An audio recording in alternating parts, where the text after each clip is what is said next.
BBC Brains Trust answering any questions. Originated by Howard Thomas. The man with the hat is helping in this. Brains Trust has seen one, take one. 5 famous people meet not at Broadcasting House, but in a film studio to attempt answers to your questions. Here is the Brains Trust, introduced by the question master, Donald McCulloch. The original BBC Brains Trust first went into a huddle on the 1st of January 1941. The idea was to encourage men and women in the services to ask questions and to hear experts dealing with their questions. The popularity of the idea has been staggering, and as a result, a great many people have asked us to help them to start their own local Brains Trust. We hope that seeing the original on the screen will be a lesson to them and to you. Before we begin, may I, just for a moment, attach each of these eminent images to their irresistible voices. First, on my right, Miss Jenny Lee, daughter of a miner, graduate of Edinburgh University, a former member of Parliament, today a writer and journalist. She writes on British and American social problems and has naturally plenty of scope. After today, of course, she may be in Hollywood anytime. And then, second on the left here is Dr. Joad, famous philosopher, psychologist, author, journalist, expert on everything, from Plato to poltergeists. On the extreme right here, Commander Campbell, sailor, traveller, and inventor, the Popeye of the party. Then, the extreme left, Dr. Julian Huxley, famous biologist, Fellow of the Royal Society, a grandson of the great Thomas Huxley. Huxley is a man who still maintains that science is a good thing. Finally, on my left here, Colonel the Right Honourable Walter Elliot, Privy Councillor, Fellow of the Royal Society, Fellow of the Royal College of Physicians, Doctor of Science, Bachelor of Medicine, Bachelor of Surgery. No wonder that he's been Financial Secretary of the Treasury, Minister of Agriculture, Minister of Health, and Secretary of State for Scotland. As far as I know, this is the first film ever made without script, without rehearsals. And in case it isn't obvious, I can assure you that the Brain Trust haven't any idea what questions I'm going to put to them, and I haven't any idea what they're going to say. Anyway, here is the Brains Trust, and here are the questions. And the first one comes from Corporal Alice Kettering in the WAFs. She asks, what does the Brains Trust consider the basis of happy marriage? What is the secret of happy marriage? Campbell? Well, undoubtedly, I think it's good companionship. And the idea of, well, I think if the man tries to make the woman happy and she tries to make him happy, self-abnegation and good companionship is the basis of a happy marriage, in my opinion. Well, that's very helpful. Joe? Well, one important point anyone wants to make is this, that most people get married because they fall in love, which is the most upsetting and inflaming occurrence, which clouds the judgment and raises the temperature. In fact, it's like going to the top of Mont Blanc. Now, you can get to the top of Mont Blanc, but you can't live there.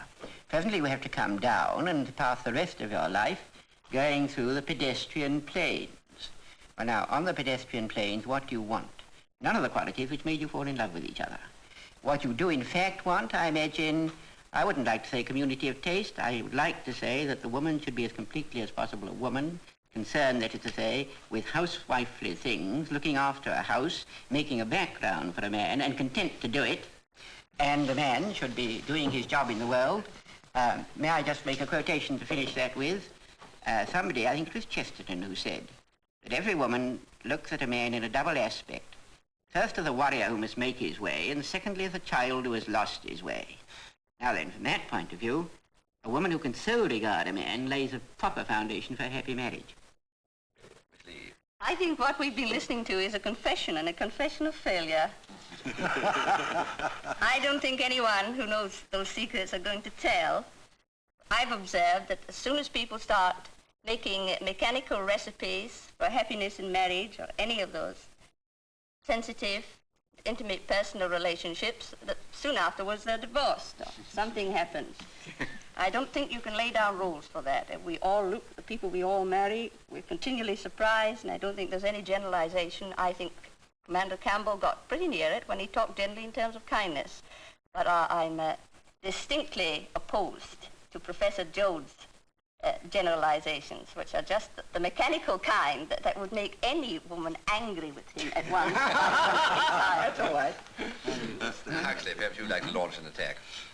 Well, I was reminded by what Miss Lee said. Once in California, I was introduced to an eminent physician who handed me a book of his own production called How to Keep Your Mate. And I'd found out shortly afterwards that he'd been divorced 8 months before, which was... And with regard to Joad, I rather felt that it was Joad's recipe for happy marriage by Joad. Well, of course. Yes, yeah, but I thought we were trying to satisfy a more general aim, which, though that is a very important one. And there, I must say, I rather agree with Miss Lee, namely that temperaments are so different that what makes a happy marriage in one case won't make a happy marriage in another. Some people, for instance, like to have a housewifely wife. Other people like to have a wife who does things in a complementary way or possibly in a similar way to the man himself. I mean, I know one very happy marriage of two scientists who both work in the same laboratory. I know another scientist who is also happily married, and he always says because he keeps his wife right out of the laboratory, she never comes in at all. I don't think you can generalize. Well, you've had a certain amount of good advice now. All the advice I would give is be very careful about acting on any of this. The next question comes from Mr. Woods, a farmer in Devon. He says, after the last war, farmers had a very hard time. Does the Brain Trust think the same thing will happen after this war? Colonel Elliot? I don't think it will. I sincerely hope it won't. But I don't think it will for this reason. The people are much more ration conscious in this war than they were in the last. They do have a very keen appreciation of how important the produce of the soil is, and of our soil is, to the people in this island. And therefore I think that the material cause alone will make them much less willing to scrap and destroy agriculture than they were last time. It's perhaps unjust to say they were willing to scrap and destroy it. It came about almost by accident. I don't think the towns knew what they were doing, but they threw the whole weight of the world market onto the producers in this little island. And the fact is that if you throw the average producer here open to the competition, the unrestricted competition of the selected producer all over the world, you're bound to have him go under. And then quite apart from that, there are the two other things which I think we'll always need to remember: that it is a great industry in this country and gives a great deal of employment, and secondly, that it's concerned with a number of rhythms about from which we divorce ourselves, I think, with at great risk. The climate and the seasons, the rain and the sun. These are things which the human race has lived with for many, many thousands of years. And if we divorce ourselves from them entirely and go into factories, I think we're cutting ourselves off from a thing that makes people sane. And after this war, you'll want sanity more than anything else. Joad? Well, I agree to all Elliot said. I'd like to take up the last point, I think. He gave the utilitarian reason. He ended up on the sentimental reason. Well, sentimental is a bad word. Let's say the spiritual reason. I used to thought that the war had brought to people in this country, and very much to people who've been evacuated and for the first time in their lives come in contact with the country, a sense of the value of country things, of country sights and sounds, a sense that in order to be whole human beings, one must not only live one's life in a town, but have more or less intermittent contact with nature. Well, now, that entails, of course, a living countryside, which is what you might call a business proposition, which isn't kept going merely as a museum, a mummified piece. Entails, therefore, a living farming industry, which is a proper industry of the countryside, not only for the farmer, not only for country people, but for townspeople who want to go to the country for rest and refreshment. May I just conclude by saying that's why one feels so extraordinarily grateful for this report that was published 2 or 3 days ago by the Scott Committee on the proper utilization of rural areas after the war, which does so adequately provide for these points. Campbell? Yes, and one thing this war certainly has done is to raise the social status of the agricultural people. When I was a youngster, why, the lowest form of social life was the man with a spade, but at the present moment, why, it's almost a profession. It has done that, certainly. Huxley?